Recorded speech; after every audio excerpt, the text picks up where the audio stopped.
I'm Eddie Muller, and welcome back to TCM's Summer of Darkness for another Friday night filled with my favorite film noirs.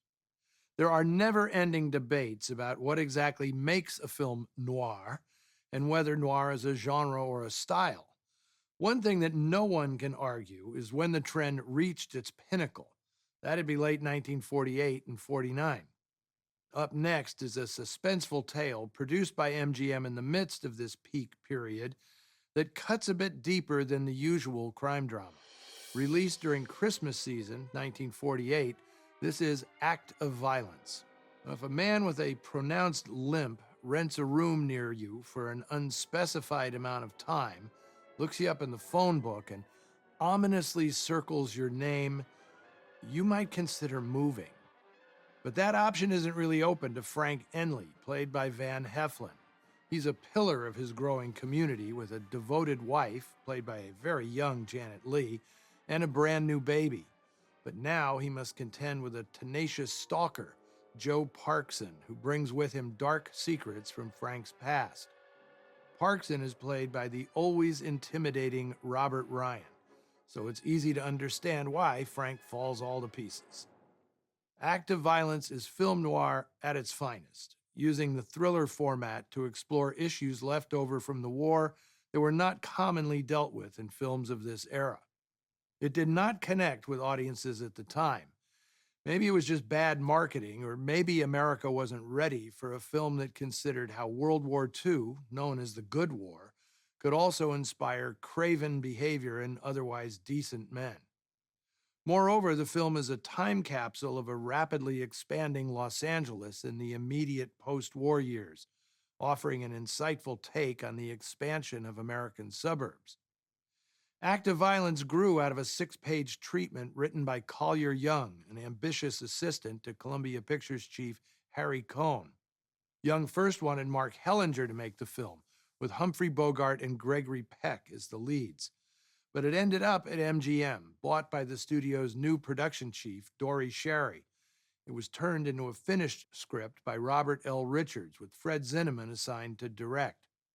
Zinnemann, who'd soon be making classics like From Here to Eternity and High Noon, does a sensational job in what would be his only venture into film noir. From 1948, this is Act of Violence.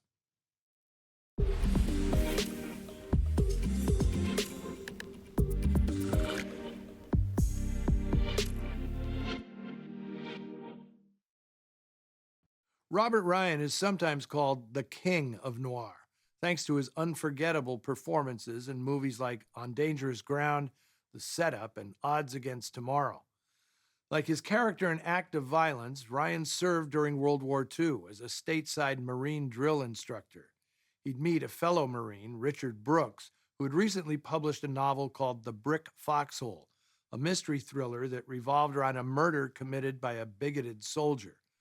Well, Ryan's Hollywood career hadn't taken off yet, and he told Brooks that if the book ever became a movie, he'd be the perfect casting as the villain.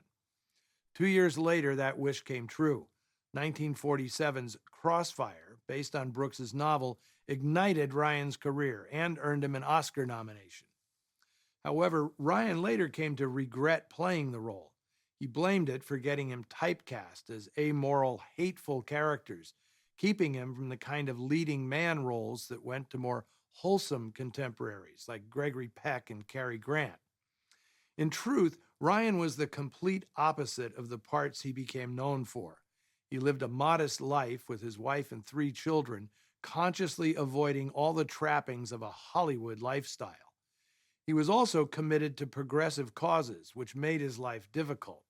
Although he managed to avoid being targeted during the communist witch hunts of the 1950s, Ryan received death threats from far-right extremists in the John Birch Society, who despised him mainly for his outspoken views on civil rights. Crosses were burned on the family's front lawn. The scare tactics didn't temper his activism or beliefs. Everything I've been in films, I am dedicated to fighting against, he said. Something to look forward to, my final night of films features perhaps Ryan's scariest performance of all. But coming up, Burt Lancaster is an armored car driver who masterminds an inside job to steal a fortune and a gangster's girl.